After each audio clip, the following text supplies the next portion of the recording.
Prologue: The Sundering of Emerlon begins as the Tiste Edur and Tiste Andai, led by Skabandari Bloodeye and Silkus Ruin, annihilate the Kashain Shamal and destroy their sky keeps. The Edur suffer massive losses but secure victory, while the Andii are nearly wiped out.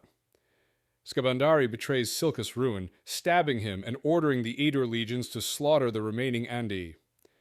Unable to kill Silkus outright, Skabandari imprisons him within an Azoth tower, removing his last rival for control of the gate into the world. A Jagut named Gothos witnesses the betrayal and begins weaving Umtos Felak, later agreeing with the elder god Mael to preserve the devastation in ice rather than erase it. Years later, the Mekros swordsmith withal survives a catastrophic iceborne destruction and is enslaved by a crippled fallen god, who demands that withal forge a powerful specific sword. Book 1. Frozen Blood. In Chapter 1, Troll Sengar discovers Letherii ships illegally harvesting seals at the Kalak breeding beds, and realizes the act threatens famine and war. He rushes to warn his people and reports the crime to his father, Talmud Sengar, who sends Rulad to inform Warlock, King Hanan Masag.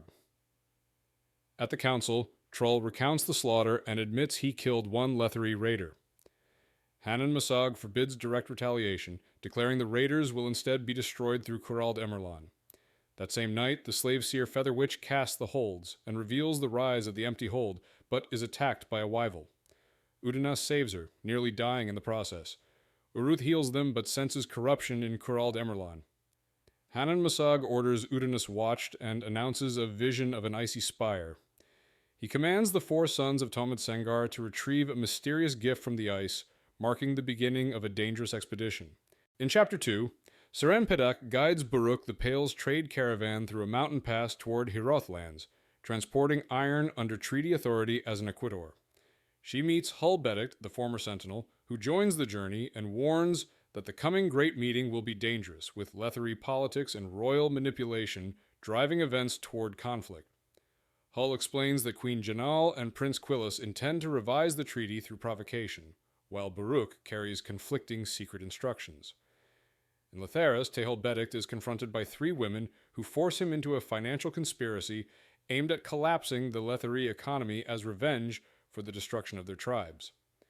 Tehol reluctantly agrees and begins planning large-scale manipulation of property and trade. Meanwhile, Brys Beddict is warned by Nefadas and Kurukan that Hull may disrupt the Great Meeting. As the caravan advances, Seren and Hull encounter Benata Sengar, who will escort them. Hull finally reveals his intent to shatter the Great Meeting and incite war between the Tiste Edur and Letheris. In Chapter 3, Hanan Masag leads 4 Edur longboats against Letherii seal harvest ships. Using sorcery not drawn from Kurald Emerlon, he summons a vast, unseen power from the depths that annihilates 19 Letherii ships and takes their harvest, leaving no survivors. Troll Sengar realizes this act is a deliberate challenge meant to provoke war. Back in Hiroth, a slain Benita warrior is ritually sheathed in heated copper coins and wax, while Udanas performs the rite and experiences disturbing visions linked to Wyval blood and the Edur gods, foretelling war between dragons and Wyval.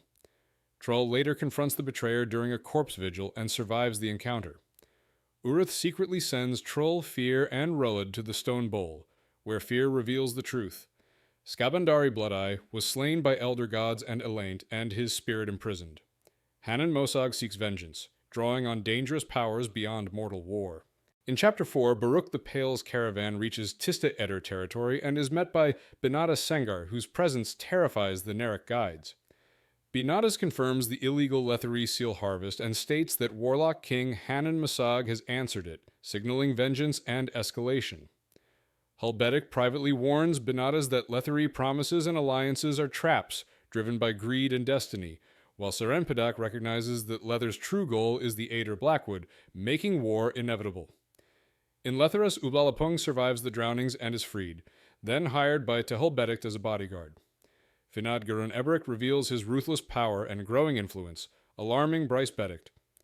Tehol begins actively countering Garun through theft and manipulation, recruiting the undead thief Shurk Elala. At the Azoth Tower, Shurk learns the Azoth is weakening and that 5 imprisoned Toblakai are close to escape, foreshadowing catastrophic consequences. In Chapter 5, Udanas is haunted by the shadow wraith Wither, who reveals he is the bound spirit of a slain Tiste Edur and offers protection in exchange for Udanas' shadow. Wither sends Udanas to recover an ancient arrowhead, a relic of the Edurandi betrayal. Udanas later experiences a violent vision of frozen battlefields, the Azath Tower, and the betrayal of Silkus Ruin by Skabandari Bloodeye, confirming the truth of the Wraith's origins and the enslavement of Andi spirits. He survives the vision